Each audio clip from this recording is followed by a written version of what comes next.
Good afternoon. So, this afternoon, I want to talk about what characterizes a good leader in a modern sense. So, welcome to yet another episode of Leadership Stories. When organizations want to characterize a good leader, what are some of the benchmarks that they lay out and are looking at to establish this fact? So, in my experience, organizations, whether it's the military, whether it is an IT company here in Bengaluru, or a manufacturing unit, or a pharmaceutical company, or any other organization that dots the surface of the earth, looks at certain definitive parameters. The foremost among them is integrity. Does the so called leader or the person who leads, whether it's a small team, a large battalion, or an organization, whether the person has high levels of honesty and integrity? And across lists, this parameter or characteristic seems to head the list. After that, a leader should have high levels of mental agility. Simply put, it is, does the leader have enough of gas in the tank? Can the leader sustain high pressure for long periods of time? Or they just crumble after a while? Can the leader display sound judgment? That is, in difficult situations, can leaders step back, examine the problem, maybe break it down, and then find tangible solutions using his judgment and experience? Can the leader innovate and come up with fresh solutions or fresh problem solving techniques in getting around areas that seem insurmountable, or objects that seem insurmountable, or problems that cannot be solved? We then move on to leads by example. Many people forget that leaders need to lead by example.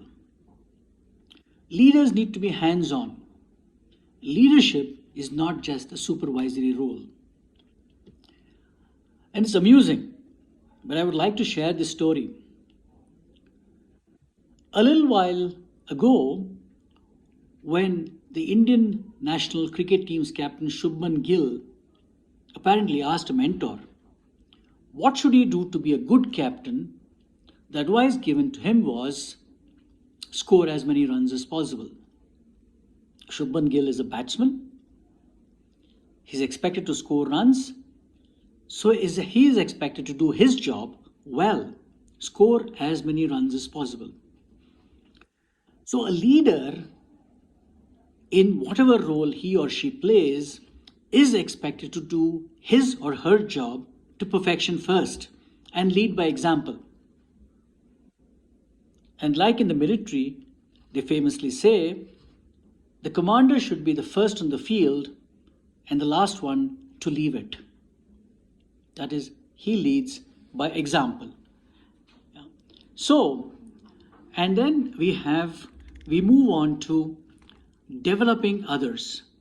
Leadership is about developing other people or developing your followers, developing future leaders. And you're really judged by how well you perform this task.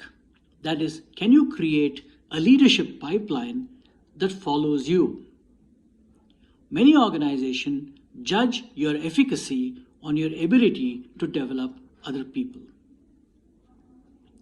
And eventually, if you're good at all these, a leader is judged by his or her ability to get results. Outcomes do matter. Outcomes are very, very important.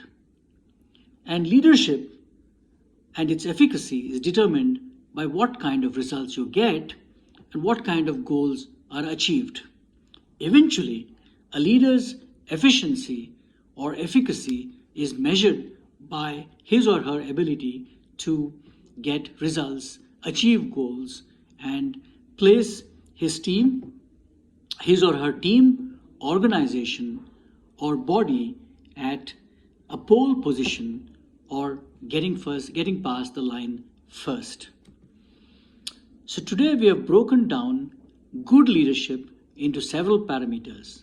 And just to rephrase, they are integrity, mental agility, sound judgment, innovation, leading by example, developing others, and getting results for the organization.